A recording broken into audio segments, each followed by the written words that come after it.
Good afternoon and welcome to this third and final episode in our three-part Made by McGill Alumni webcast series, exploring the many ways in which our world and our lives have been upended by the coronavirus pandemic. My name is Derek Kassoff, Managing Director of Communications at McGill's Office of University Advancement, and it's Wednesday, September 15th. If you had an opportunity to tune into either of our last two webcasts, you would have heard great insight from McGill professors on the future of work and the economy.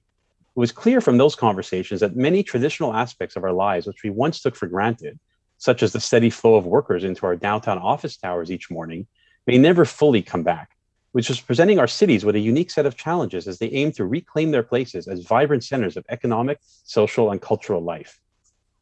Today, I'm delighted to be joined by a pair of McGill experts who have spent their professional careers studying the growth and sustainability of cities from slightly different perspectives. Let me introduce them.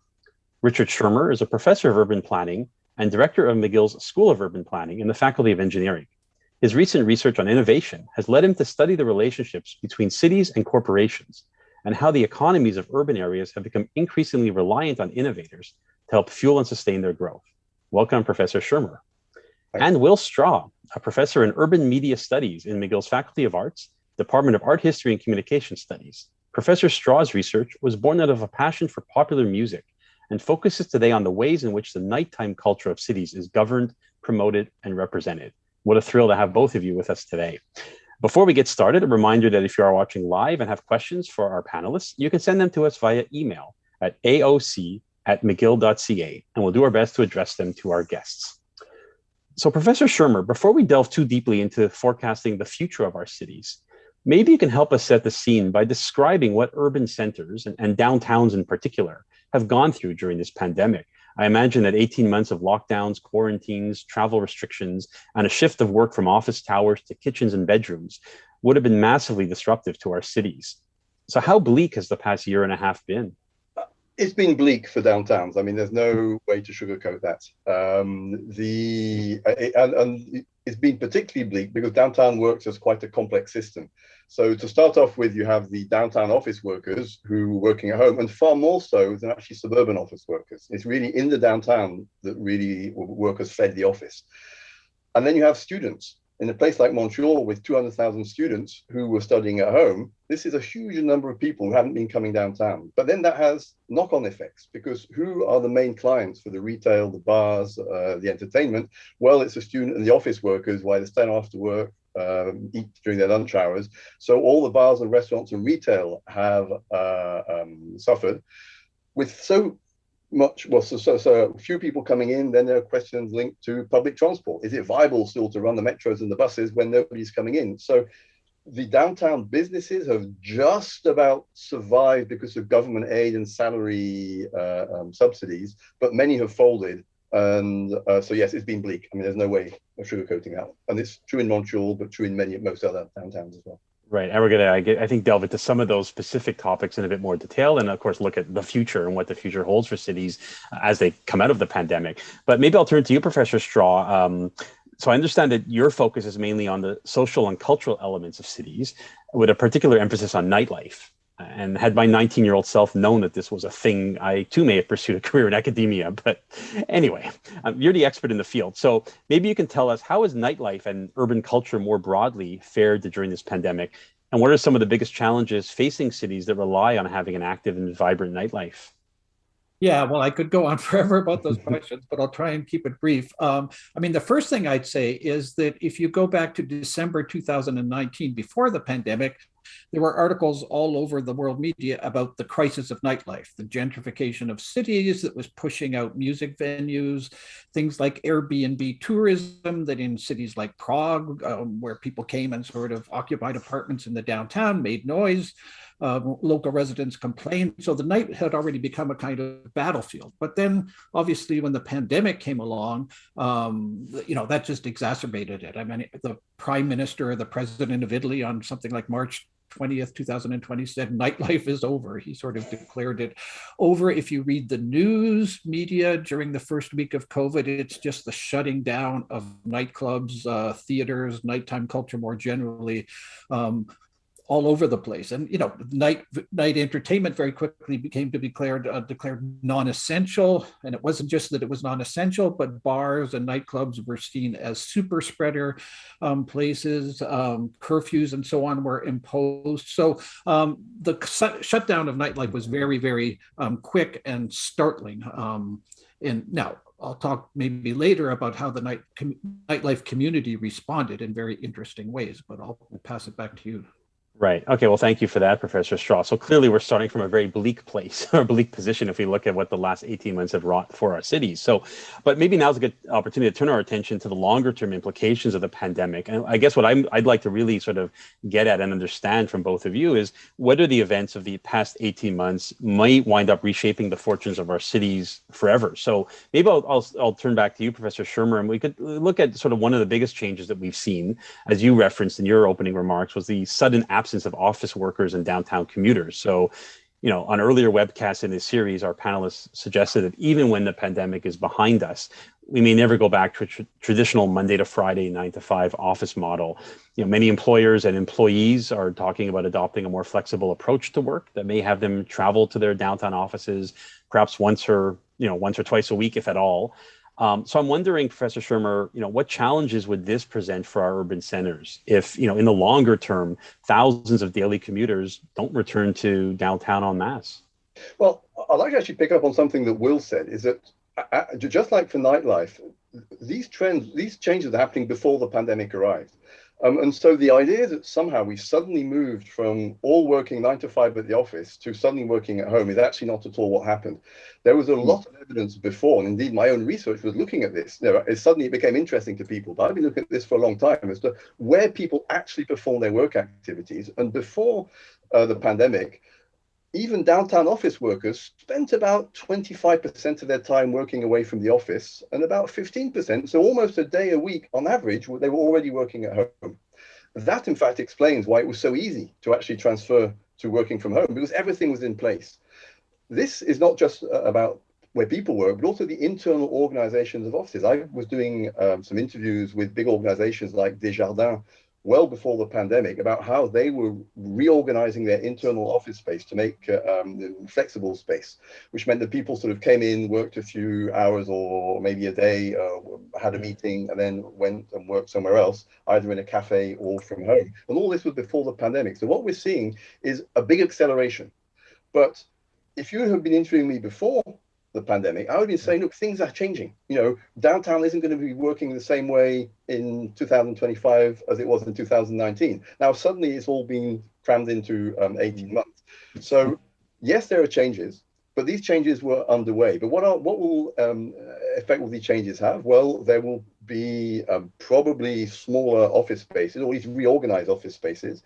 There may be the grade C office spaces, more marginal office spaces may have trouble finding occupants, but having trouble finding office occupants. But remember, in the 80s, all our manufacturers disappeared. But then other people came out of the woodwork, the artists, the creators, the people who've been pushed out of downtown. So who knows, maybe the next sort of venue for artists, and maybe Will has more to say about this than I do, may actually be 1970s office buildings. The last thing I'll say is there's a limit to how much we can function at home. There's a lot of studies, including my own, are coming out saying, look, organizations are not just a bunch of isolated people. Organizations work because people know each other. Both they have formal connections, but they have lots of informal connections, social connections, which make an organization work. And there's a big survey by Microsoft that just come out, and they are seeing that the teamwork within Microsoft is now not functioning as well. This is totally in keeping with my own results from interviews. So yes, we will maybe be working 2 days at home instead of 1. But I honestly don't think many people will be spending 5 days at home once the pandemic is over. Mm-hmm. So before we turn to Professor Straw, and I do want to focus a bit on the nightlife aspect as well with that same kind of question, but maybe I'll just stick with you for a second, Professor Shearmur.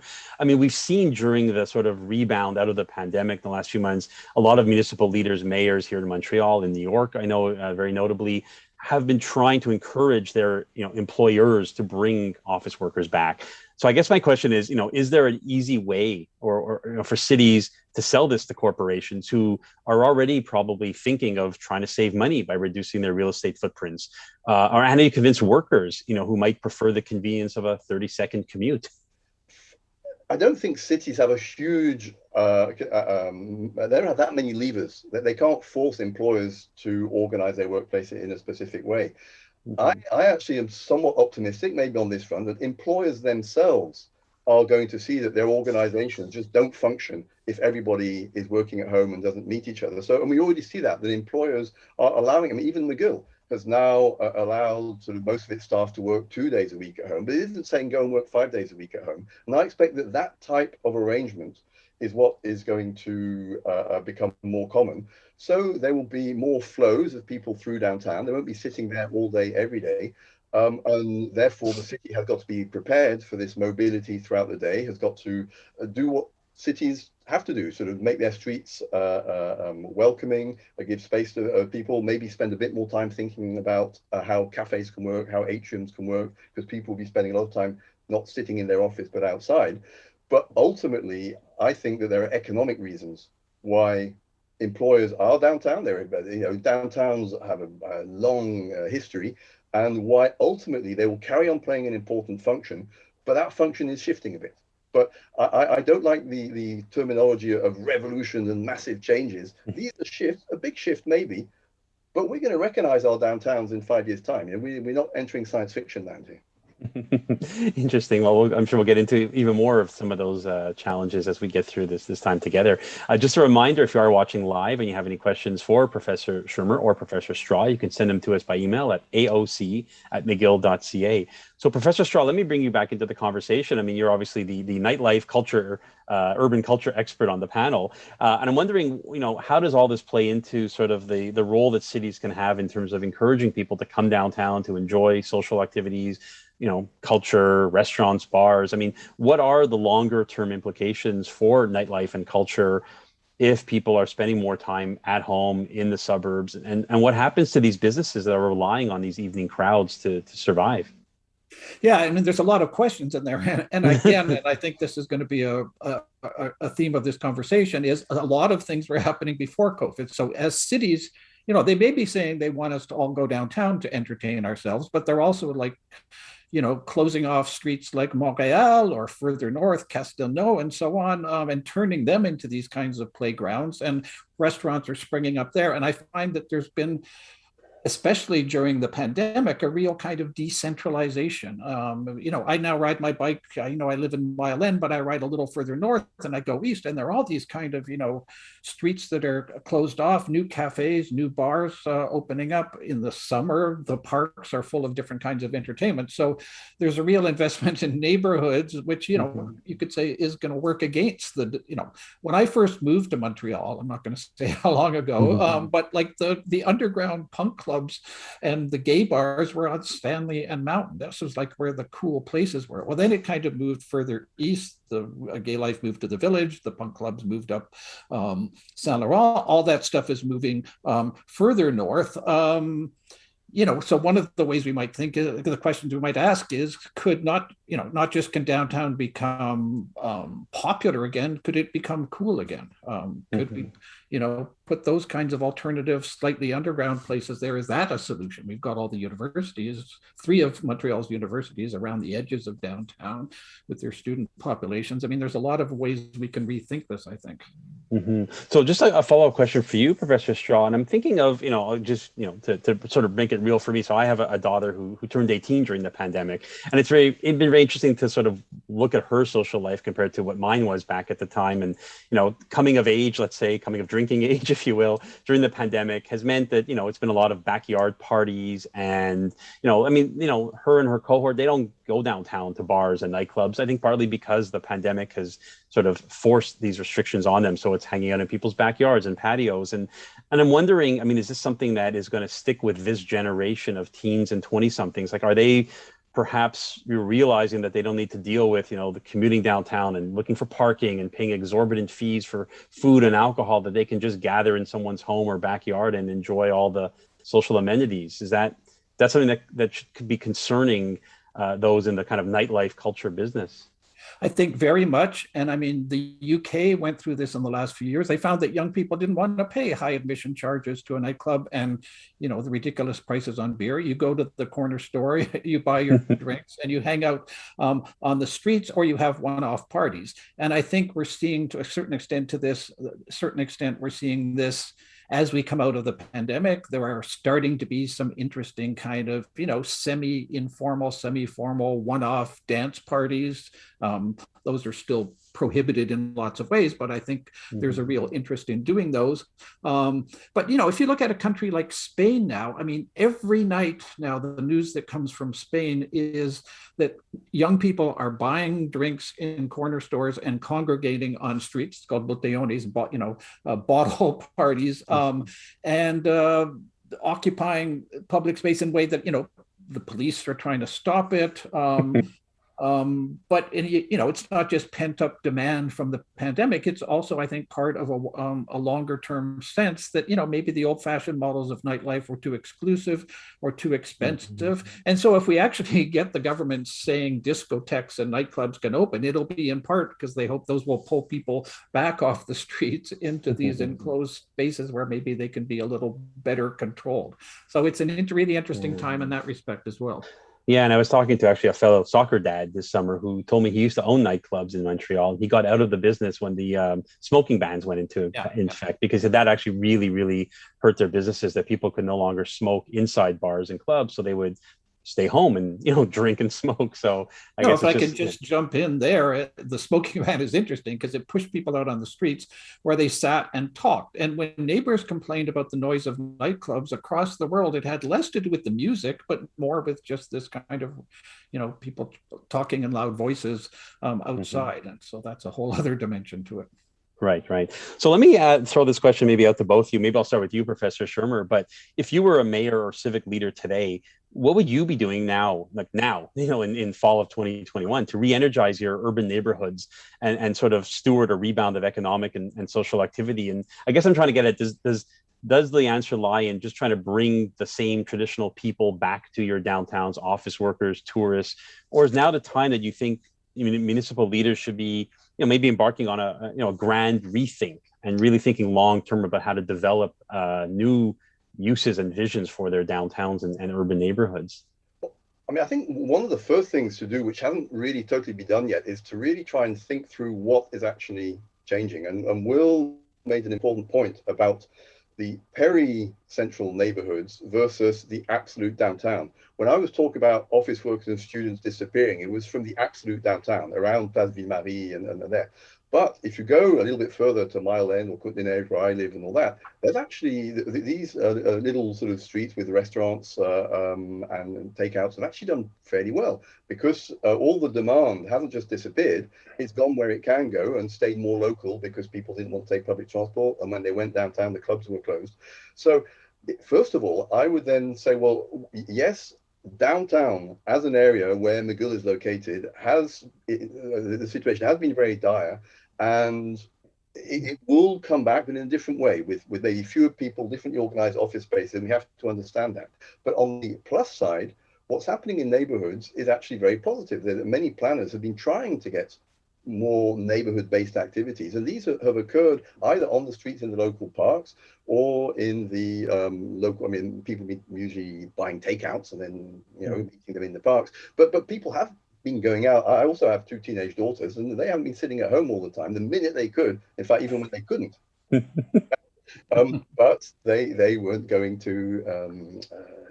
To the traditional places. So first of all, it's to think through and start distinguishing spatially what's happening, because it's not the same everywhere.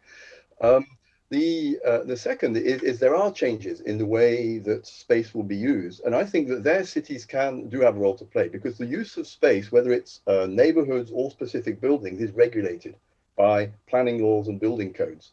Now, those planning laws and building codes only change very slowly, yet right now they need to change a lot faster. And I'm not suggesting it should be totally anarchical, but we do have to think very quickly about how we can repurpose some sort of empty retail stores, how we can repurpose older office buildings, and not spend 10 years trying to rethink the planning rules and regulations. So it needs to be done properly. I'm not at all saying everybody should do what they want, but I think that it should be done carefully, and that's where planning can come in. But it's not just the planners, it's the real estate owners. Real estate owners are probably many, particularly the smaller ones, still imagining that they'll get the same rents and the same occupiers as 2 years ago, and they just hold out. But if they hold out for the same rents and the same occupiers, we could actually see the the property owners stopping recovery, because recovery will happen as these spaces get repurposed. But if these owners think, hold on for 5 years, hoping for a high rent, which never comes, then these spaces remain dead. And that can have a real impact on the city, both in neighborhoods and downtown. So I think one of the big things is to try and encourage real estate owners to take a realistic view of what they have. And yes, they're going to have to swallow some losses, some of them, because the rents aren't going to just bounce back as before because of all these changes. But ultimately, they will create value for their own real estate if they help the neighborhoods come back to life, whether it's downtown or small neighborhoods. So I think there needs to be a lot of discussion between the planners and the building code people on the one hand, and the real estate owners who cannot hope or expect that things are just going to return back to normal. And honestly, right now, if the city puts its efforts into these sorts of discussions, I think that could be very positive over the next 12 to 18 months.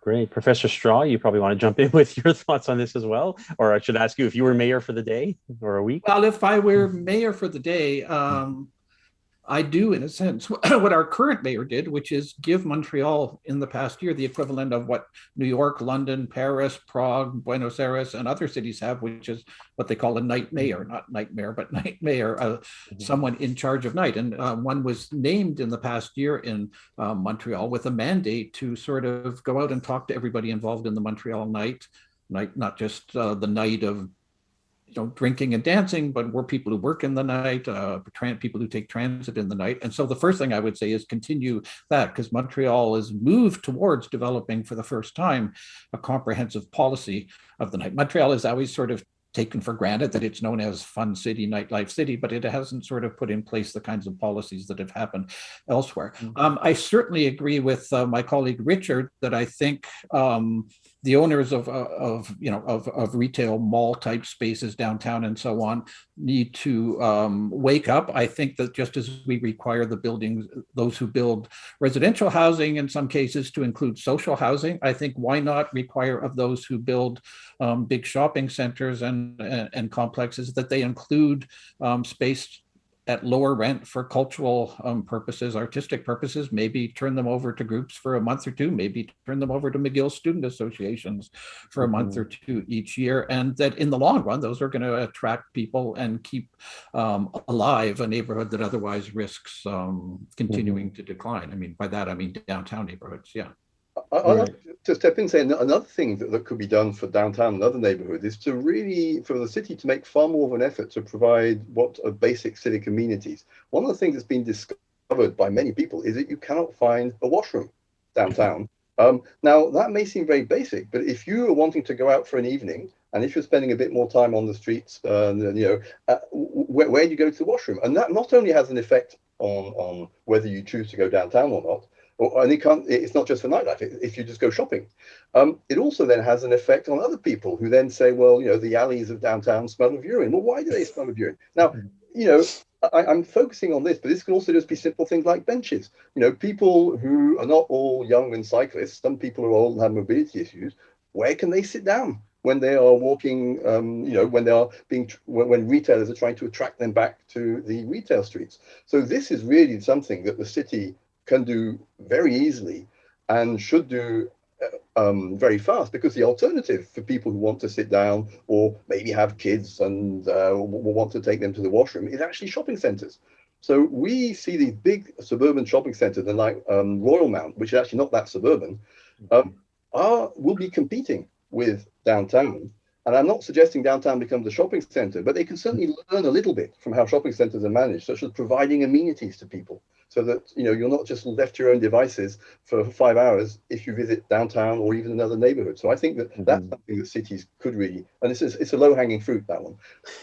Yeah, that's interesting. I mean, I can give you a list of the numbers of hospitals and churches in Manhattan I've had to visit just to use the washroom facilities. It's a challenge, I know for sure. Interesting. Popular to talk about, but Yeah. So I'm just curious. I know you mentioned, Professor Shearmur, earlier, that this is obviously not the first change or shift that we've seen in downtowns and cities that have been around for centuries now. And you mentioned one sort of this move from, a very sort of more of a manufacturing base to more sort of office mixed use. So are either of you aware of examples of cities that have really kind of successfully reinvented themselves to sort of take advantage of changing demographics and behaviors and whatnot? Well, funnily enough, Montreal is a good example. If you came to Montreal in the turn of the 80s, downtown was, St. Catherine was boarded up. It was dingy. Nobody really came to downtown. There were a lot of the spaces were still parking lots. They weren't, they were beginning to redevelop to put some bigger buildings in. That actually, when I first came to Montreal in the early 90s, it was still like that. It was beginning to change. But by the end of the 90s, the downtown had sort of pulled itself together and was beginning to become the downtown that we recognize today, with basically real estate developers were moving in, but also there was, things like the Plan des Arts was beginning to liven up. And so Montreal itself is actually quite a good example. And many cities went through that transition at the same time. New York, I remember visiting New York in the late 80s. It was bombed out buildings, carcasses of cars everywhere. It was very dangerous. And I only saw that because the coach I was on took the wrong exit from a highway. Now you go to those places and these apartments have either, been rebuilt and they're very expensive. Now, it brings with it problems. We talk about gentrification, about displacement of people. So this reinvention of towns can have a cost on some communities, but even towns we know very well. If we had come here in the late 70s and early 80s, we'd have said, oh my God, this is disastrous, which gives hope though, because we may be looking today at downtown Montreal and saying it's terrible, but actually these places are quite resilient over the longer term. Mm-hmm. Interesting. So another issue I want to bring up is the issue of housing, and I know this has obviously become a very big issue in the federal election here in Canada. All the parties seem to be talking about housing, or specifically the lack of affordable housing for young people. And on our webcast 2 weeks ago on the future of the economy, it came up as well, just the fact that there's just a lack of housing. So I wonder, is there a role that housing can play in helping to diversify our downtowns? And our cities that are too reliant on office towers and perhaps tourists and conferences, are they the ones that really maybe need to think about, remaking their downtowns, making them more livable, more attractive to young families or retirees? And is that how do you even begin a process like that? Okay. If you wanted, you could jump in, Professor Shearmur, if you'd like. Okay. Well, housing plays an important role. And in fact, there have been more and more people living in downtown Montreal over the last sort of 20 years. I mean, it's actually doubled approximately. I think there were about 50,000 people living in Ville-Marie back in 2000, and now there's about 100 or 115,000. So it's been a sizable increase, but it's tended to be better off people, young professionals living in condos. Downtown Montreal has in fact been lucky to have people living there because it has kept the dépanneurs and shops open, but it's not enough. For a downtown to be a downtown, you have to attract people from the outside. So even though there may be 100 or 120,000 people living in downtown today, that is dwarfed by the 200,000 students and the 200,000 commuters who come in and go out, or went in and went out, I should say, on a daily basis. But housing does have a very important stabilizing effect. And one of the issues is actually the location of housing, because if you only have high-end housing downtown, yet we expect to have baristas, we expect to have people managing discotheques and managing retail stores, these people are doing very long and expensive commutes, and basically they will give up. And we can see there's a labor shortage. And one of the issues is why would people travel an hour or two for a $10 an hour job downtown? If it's if they are living more locally, not that I recommend $10 an hour jobs, but still there is a possibility to have a far wider range of jobs, both the lower paying and the higher paying, if you have a variety of people living close to downtown. So there are the equity arguments, but there are some very hard-nosed economic arguments to make sure that we don't have such a segregated city that only the wealthy young professionals live downtown and anybody else is pushed out. And so, yes, I think housing plays a very important economic role for the downtown and the central neighborhoods. And to have affordable housing means you also have a workforce who can take the lower paying jobs.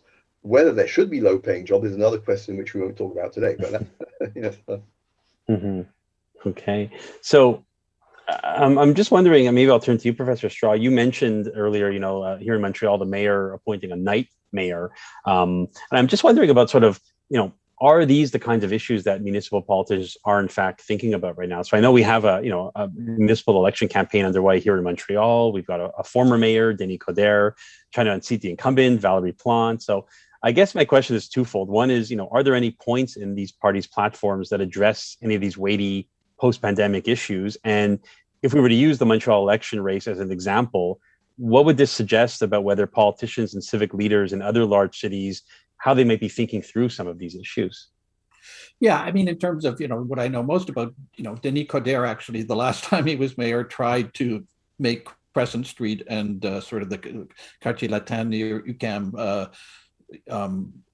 open till 6 a.m. in the morning. He wanted to create these kind of all-night places. He kind of messed it up. He didn't sort of check with the transit authority and other places, but that idea will come back. I think what we're seeing now is that if we want to have a policy, again, about the night, we've got to have a very expanded idea of the night. It's not, as I said, it's not just bars and restaurants. It's where do people sleep at night? I mean, anybody who went back downtown in the midst of the pandemic and who hadn't been there in months, I think the first thing that strikes you is the number of people without housing, sleeping in basically the infrastructures of downtown, the metro stations, bits of the abandoned or at least not operating shopping centers. And so the night is about that as well.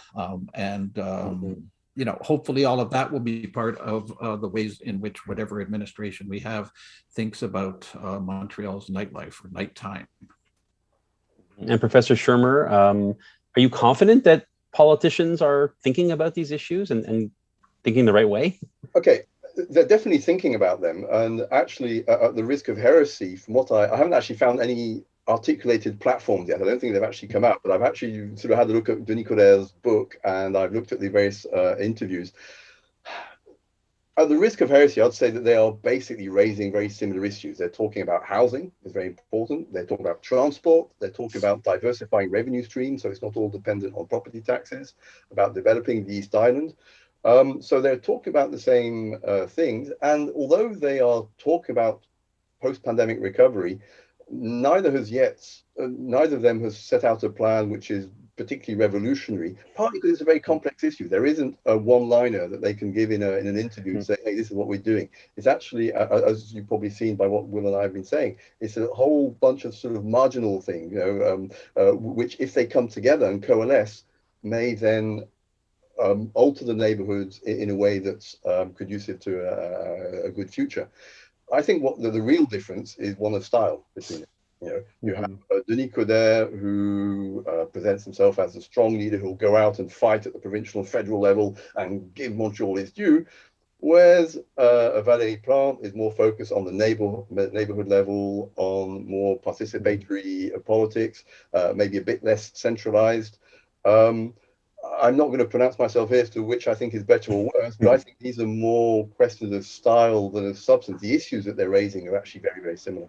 Right. And I should mention it's more than just a two-party, two candidate race. There are others racing as well, including Balarama Holness, who's a McGill graduate, law graduate of ours as well. So let me turn our attention to some of the alumni questions. We received quite a few that have come in while we've been on the air. I'll just remind everyone who's watching live that if you have any questions for our panel, you can send them to us by email at aoc@mcgill.ca. I'll start with this first one that came in from Ben Novak. Because I was actually going to ask a question about public transit, and his question is specifically about that. He's asking, what will be the key issues for public transit planning and investment?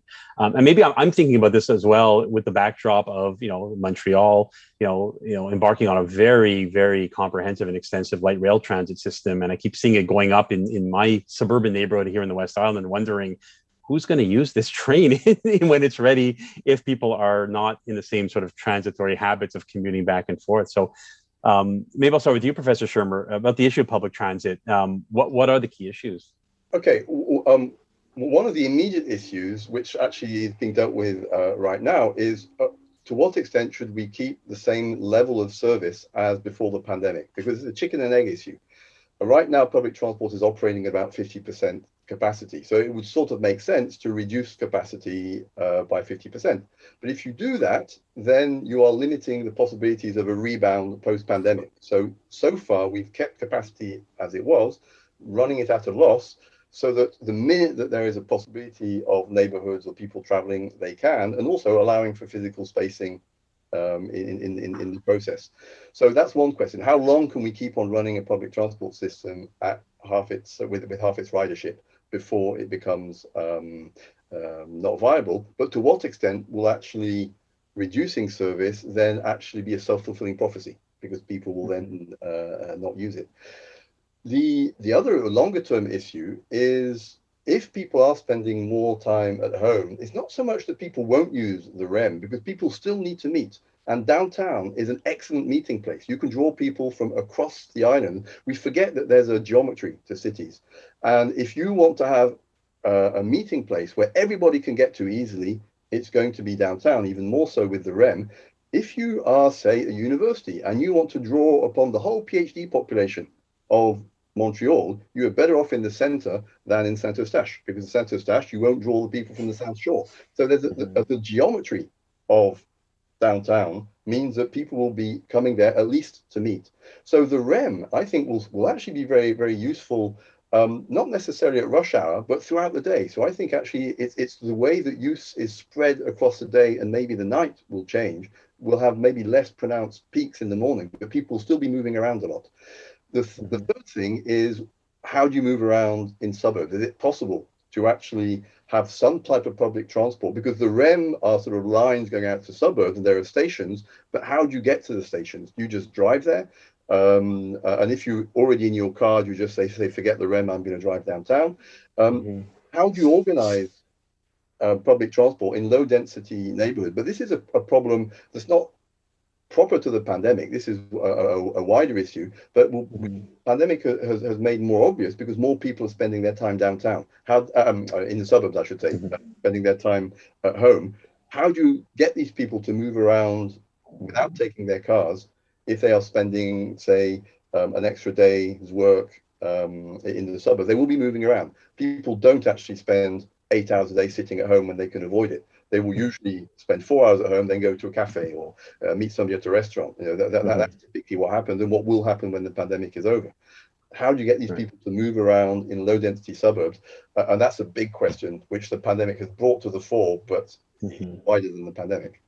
Right. And Professor Straw, I think we actually talked about this in one of our earlier conversations preparing for today. The notion that public transit systems have been set up in this way, where it's sort of bringing people from the other regions to an inner core, and not necessarily to get people. I mean, a great example I'm thinking of is New York. I mean, I think you need to pretty much, if you want to go from Brooklyn to Queens on the subway, you pretty much have to go into Manhattan and back around. So is that going to perhaps be the saving grace for downtowns? Is that our public transit systems are set up that people are kind of forced to have to go downtown for this collective meeting space? Well, I mean, it might be, that might be good for downtown. Whether it's great, again, for life in the suburbs around the peripheries. I mean, I think of two cases that I've sort of heard about or observed. One is Sao Paulo, where, there's a lot of, for example, interesting music and so on that happens in different suburbs, but those people can never get together because, they'd have to come back to town and go out like spokes on a wheel. Can you find other ways of linking them? Mexico City, at one point, people were saying its transit was too much about the old model of, bringing the breadwinner into the center of the city to work and go home, whereas they studied women's movement during the day. Now, lots of women work, but lots of them were sort of doing these kind of crisscross patterns of shopping and going to pick up the children and so on. Can you have a transit system that is better adapted to their needs? And I think Professor Shearmur's idea of, can we allow people to move around more in the suburbs, not just easily get downtown? All of these are questions that we need to think about. And in fact, speaking of movement around the suburbs, I mean, what's happening now in Paris is quite amazing. Maybe not reproducible elsewhere, but they are actually building a circular rail system going at about between 50 and 20 kilometers around in the periphery, linking all these suburban centers together. And so Paris has been very much a hub and spoke system, and they are investing billions of dollars building 200 kilometers of new railway. I mean, this is like at a scale that far completely dwarfs the REM. And some people may say, wow, this is just sort of going to be a huge white elephant and a massive spending, but other people may say, well, they're actually building the city of the future. And that in 100 years' time, when we look back, we'll say, my word, why didn't other people actually sort of build a city and integrate their suburbs in the way Paris is doing? I don't have a crystal ball, but there are two ways this could go. And let's be optimistic and say that just as Paris built a metro in the early 20th century, which at the time may have seemed totally crazy, but has really structured a city for 1 century, maybe what they're doing now is building a 21st century version, which is integrating suburbs. It really is worth looking at more closely what's happening in Paris. Yeah, which I guess goes back to that chicken and egg argument you used earlier. Is this going to this new transit system going to create a new demand or a new circulation of movement of people? That's going to sort of force it on people, or should transit just be more reactive to the existing patterns? Yeah. I mean, clearly, what Paris has decided, or the French government has decided, is that they are going to generate demand for this, because the demand isn't there. You can't have demand for something that doesn't exist, and this is where bold public policy is risky, but this is what changes the world. It's not, if you always react to demand. Well, actually reacting to demand right now would mean cutting buses, cutting metro, and I don't know, building more home offices. If we want the city to be different, then policymakers and politicians have to then take the bull by the horns, and you can't completely do that, but to some extent we are shaping our city of the future right now. Okay, so here's the next question that's come in. It's come in from Rosemary Bégin. She sent in 2 questions, but the first one I think we've already discussed. It talked about examples of cities who are kind of getting it right. Her second question was whether is affordability the actual major threat for downtown areas? So maybe Professor Shearmur, you referenced the issue of affordability. Maybe I'll let each of you sort of jump in on that a little bit. Well, he knows more about this than I do. But yeah. Okay. I mean, affordability is an issue both for housing and, in fact, for commercial. And I'm thinking about retail space. But affordability is very complex. And I was mentioning, sort of quipping a bit about low incomes. But affordability is partly the cost of buildings, but partly the income of people who actually are trying to pay for these buildings. So housing affordability, when we look at it from an urban planning perspective, we think that the answer is necessarily social housing or subsidized housing. But another solution would be for incomes to be better distributed so that people at the lower end of the income scale could actually afford houses that were built by private developers. But you can't have it both ways. You can't have rising inequalities and very, very poor people who therefore obviously can't afford housing. So affordability is an issue, but it's actually a complex issue because it's both the cost of the housing, but also the incomes earned by the people trying to buy it. Because one of the issues of affordability is not lack of housing, it's actually housing being bought as investments, as Airbnb, housing being bought by financial institutions as sort of a safe investment, which is taking housing stock off the rental market and the housing market just for sort of normal city dwellers.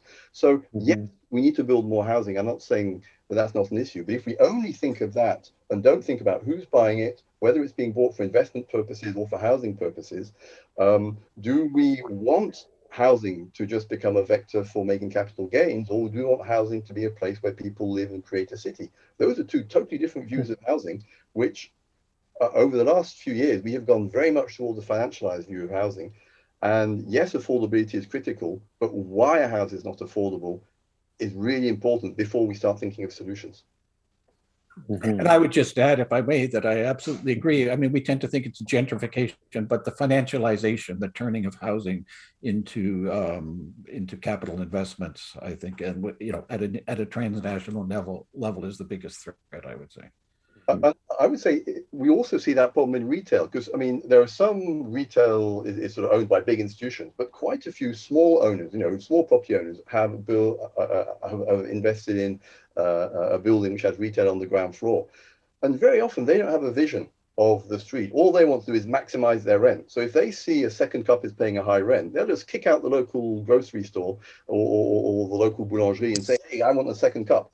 And this is why so many retail stores are staying empty, because the property owners are trying to hold out for unrealistically high rents, because they too are in a financial mode of thinking rather than thinking, well, what's good in the long term for the neighborhood, which will ultimately be good for their property, but will give it value over 20 or 30 years, not over the next 18 months. So I think that affordability of a retail store, so that we can have community groups, craftspeople, in our streets, is also really very important. Interesting. So again, we have a few minutes left. If anyone is watching live and has questions, you can send them to aoc@mcgill.ca.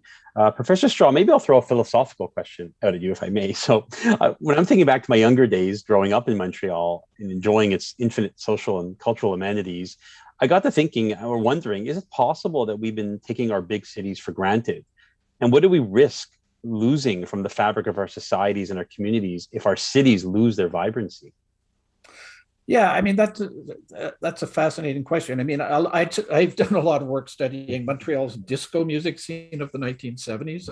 Now, whatever you think of disco music and so on, this was a kind of music that brought French and English, Italo, allophones of all kinds, black and white together, gay and straight, in a downtown culture that was, very vibrant and cosmopolitan, and I would say more welcoming than a lot of the neighborhood cultures, perhaps, that get romanticized. And I think unless we have these spaces of mixing and conviviality and diversity, which very often happen to be at night, it's at night that people sort of try out new sexual identities and so on, then cities lose a lot of what has historically given them their value, which is that they're places where you can kind of fabricate new ways of innovative ways of living and being together. So yeah, I would say, and downtowns can do that maybe better than other parts some of the time. Right. So Professor Shearmur, I'm sort of thinking a little bit about sort of the reverse to some of the conversation we've been having about trying to save the downtowns and the big cities. And I'm wondering if there are perhaps, if things go a certain way and people don't come back in large numbers, and we're hearing a lot in the pandemic about workers who are moving, they're leaving big cities like New York and San Francisco and moving out to the suburbs or the rural areas. I mean, do you think that one of the results of the pandemic might be growth for mid-sized cities or perhaps traditionally rural areas? If they, in other words, will we see a great migration over the next few years where people are going to trade in sort of the crowded, expensive city living because they want to live in a sort of less dense space, maybe more affordable? I don't think there'll be a great migration. What we've seen is a trend of some people moving out of cities to smaller towns, but not 200 or 300 kilometers away, within about an hour's drive. So they actually retain their contact, their job, their capacity to get to the city quite quickly. The other thing is that the people who've moved out, I mean, yes, there are many anecdotes of people moving out with their kids and all that, but it tends to be people in their 40s and above whose children are now at university and who were probably going to move out anyway. And to cottage country, because of the trends which were already in place. It was already possible to work at a distance and to have Zoom meetings, and more people taking that advantage. So what I think we've seen is a compression. All the people who had vague projects of moving out to I'll call them outer suburbs now, within an hour, places like Shearmur and Saint-Sauveur and all that are really integrated with Montreal. They have done it a bit more quickly. And so I expect that yes, we'll see an uptick. And because they've been moving so quickly and there's only a limited number of houses on sale, then prices have gone up. What I actually think is that once the pandemic subsides, we'll see a slowdown because there's been an acceleration of these people who were going to move out. And so basically it will be depleted. There won't be any more to do it. The other thing is there have been headlines about, net migration in Montreal is showing that Montreal is losing people. But that's net migration. That's people leaving, less people arriving. When you actually look at the numbers, the number of people leaving Montreal has stayed steady throughout the pandemic. There's no more, no less than left in 2017 and 2018. What has really changed is the number of people arriving. There are far fewer people moving into Montreal from the rest of Quebec and far fewer international migrants. So I am sure we will see headlines saying, Montreal population, it was stagnating in 2020, it may have declined slightly. And we're talking about very slight declines. First of all, is that a bad thing when we have affordability issues? Actually, having fewer people may actually make housing more affordable. But the other thing is, why is it declining? It's declining not because more people are leaving. There's always families are moving out and retirees are moving out. That's the normal life of a city. What hasn't happened in 2020 and probably 2021 are many people moving in for jobs or moving in for immigration. And so that actually relativizes this idea of the city losing its attractiveness. The city is just as attractive as it was before for the people living there. But because there are fewer jobs, because if you have a job, you can work from home, or you have to work from home, fewer people will be moving to the city.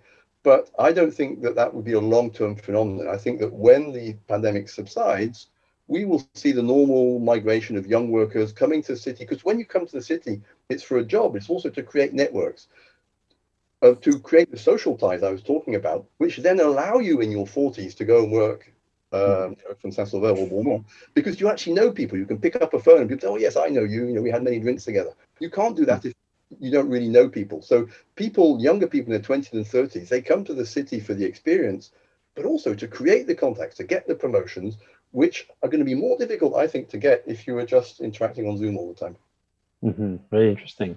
So we have a question here from Kevin Douglas. So he's writing that he's asking, in the long term, do you see a crisis and eventual restructuring of municipal funding with reverberating implications for all of the other actors participating in urban spaces? And if not, what is your best guess at how the financing issues in municipal governance will play themselves out? I don't know, but you want to take a shot at it, Professor?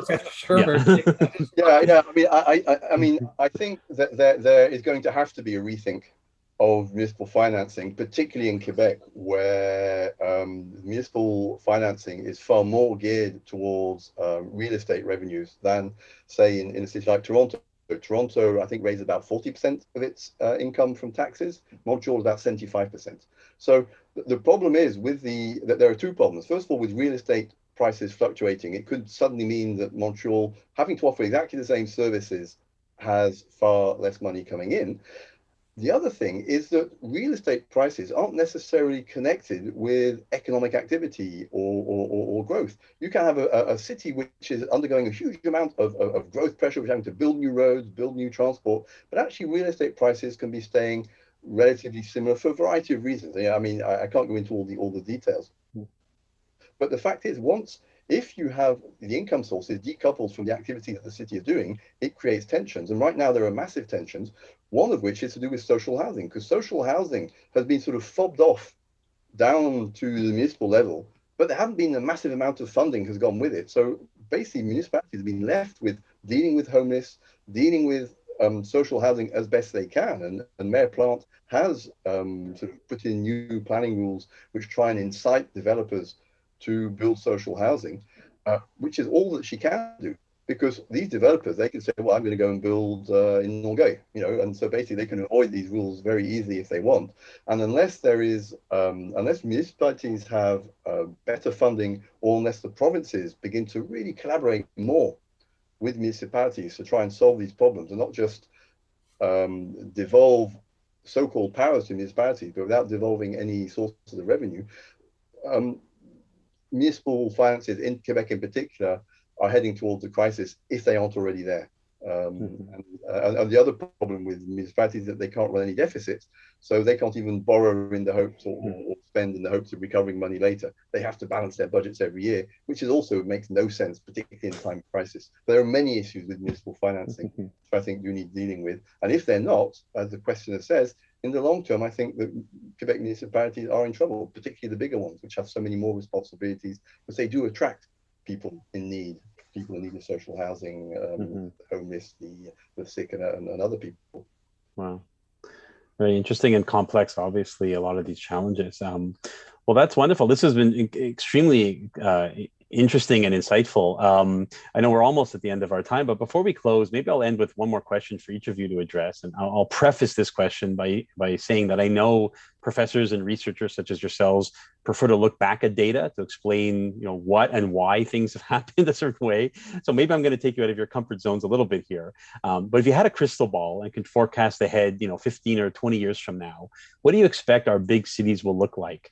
Will the urban planners and social scientists of the future look back on this period, the pandemic and the post-pandemic period, as one that in fact brought immense changes to the design and function of our cities? Or do you think things will eventually bounce back more or less to what the world would have recognized in 2019? Professor Straw, maybe I'll start with you on that one. You seem to be thinking about it.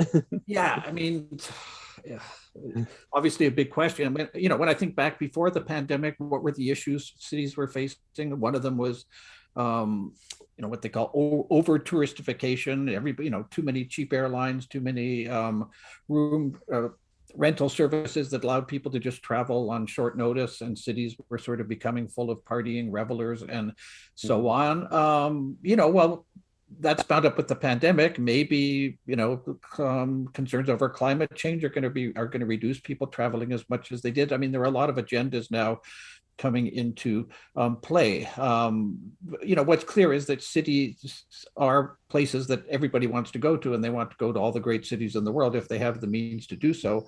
Is that going to be limited? Are we going to have to limit that? Are cities going to become more inward? Are they going to become more about the neighborhood you live in rather than the funky downtowns that you want to visit in one city after another? I don't know. There are just lots of questions that and lots of different agendas and lots of different trends that make it difficult to sort all of that out. Okay, well, you've certainly given us a lot to think about. Professor Shearmur, any predictions you want to make or thoughts? I mean, I feel comfortable making a prediction about 20 years because I think I'll be retired by then. So 20 years, when I no longer have to sort of answer for my predictions, I actually think anything that we observe in 20 years will have been embryonic before the pandemic. I think when we look back at the pandemic, we'll say it accelerated some changes. It was a blip, but that actually what we see in 20 years will be a continuation of the more longer term and underlying technological changes, changes in tastes, changes in, linked with climate. Say the idea that we may be more recentered on the neighborhood was already an idea that was around before the pandemic. So, and in fact, there's a very interesting paper written by two economists, Davis and Weinstein, about the repercussion that the terrible bombing of Nagasaki had on the city. And they looked at the long-term evolution of the city, and that it was evolving, it was growing, and then suddenly there was an absolute disaster and the population emptied. It only took about 15 years, not only for Nagasaki to get back to what it was, but to get back onto its growth trend again. That really, I think, is something that we need to remember, that cities have a huge amount of inertia. That yes, they evolve, but they evolve in a rather slow and measured way, and they respond to deep-seated changes, not to pandemics. Even if we look at the Spanish flu, there were some changes happened, but nobody until this pandemic was saying, oh, look what happened in 2020 because of the 1920 because of the Spanish flu. It's only retrospective now to say, oh yes, there was a few more parks. Well, that's not a revolution. That was a change that the pandemic brought around. And I think when we look back at this pandemic, either we'll forget it if it's the only one, and if it's the beginning of a series, that's something else, and that's Don Shepherd can talk to you on that one for me. But if it's just a one-off, we say, oh yes, it brought about a few changes we can identify, but otherwise it's the underlying trends which were already around, which have carried on. And that's really my 20-year prediction.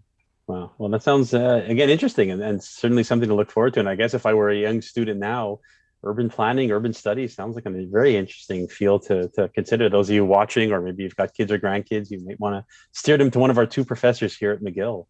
Well, that about wraps up the time we have today. Before we close, I would like to remind you that this video will be available at this very same link soon after our recording ends. So feel free to share it with others who may not have been able to tune in live today.